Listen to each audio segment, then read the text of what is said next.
المغضوب علیہم ولا الضالین، نہ ان کا جن پر غضب ہوا اور نہ گمراہوں کا۔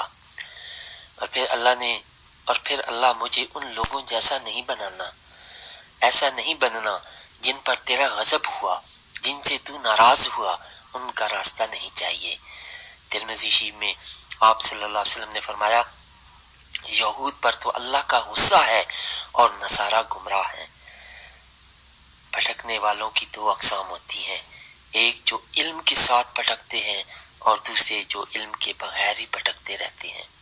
مغضوب علیہم وہ لوگ ہوتے ہیں جو علم پانے کے بعد بھٹکتے ہیں، مغضوب وہ لوگ جن پر اللہ کا غضب ہوا، جیسے یہود سے اللہ ناراض ہوا، وہ گناہوں نافرمانیوں پر دلیر ہو گئے تھے، اللہ کے غضب اور عذاب کا شکار ہوئے، انہیں حق پتہ چل گیا تھا مگر جانتے بوجھتے وہ کام کیے جو اللہ کی ناراضگی کا سبب بنے۔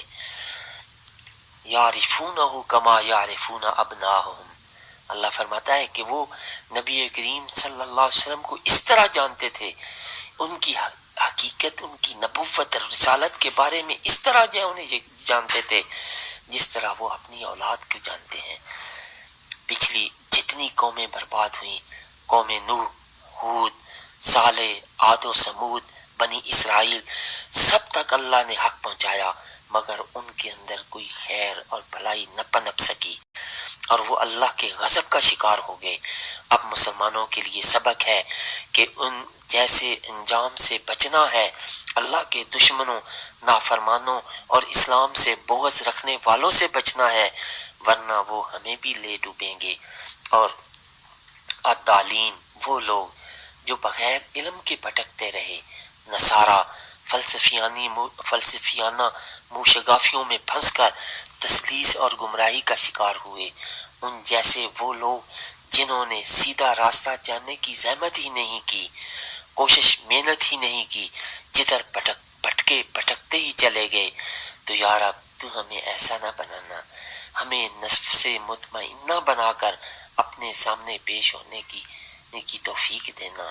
اور کیا خوبصورت ہے دعا ہے کہ غیر المغضوب علیہم ولا الضالین، اور اے اللہ مجھے ان لوگوں جیسا نہیں بننا جن پر تیرا غضب ہوا یا جن سے تو ناراض ہوا، مجھے ان کے راستے پہ نہیں چلنا۔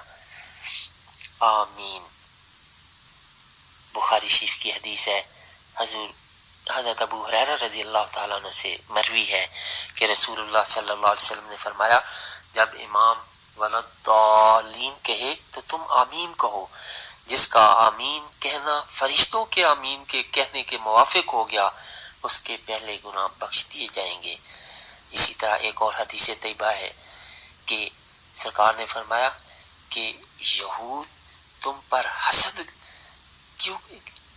کرتے ہیں، اور سب سے زیادہ حسد وہ اس لیے کرتے ہیں کہ تمہیں آمین جو ہے وہ کہنا عطا کیا گیا۔ اس آمین کا مطلب کیا ہے؟ عطا بن ابی رواح کہتے ہیں کہ آمین دعا ہے، اس کا معنی ہے اللہم استجب، یا اللہ جو کچھ مانگا ہے اسے قبول کر لے۔ الحمدللہ سورہ فاتحہ کا ترجمہ و تفسیر مکمل ہوئی۔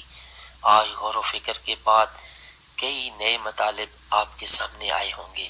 اللہ رب العزت ان کی برکات اور فیض سے ہم سب کے دلوں کو روشن کرے اور قرآن کریم پڑھنے، سمجھنے اور اس پر عمل کرنے کی توفیق عطا فرمائے اور ہمارے گناہوں کی بخشش اور نجات کا ذریعہ بنائے اور ہمیں نیت کا اخلاص عطا فرمائے، ہمیں نیت کی درستگی عطا فرمائے، ہمیں اپنے اور اپنے حبیب صلی اللہ علیہ وسلم کی رضا کی نیت وہ عطا فرمائے۔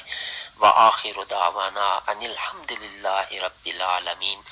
اللہم صلی علی سیدنا محمد وعلی آل سیدنا و مولانا محمد وبارک وسلم۔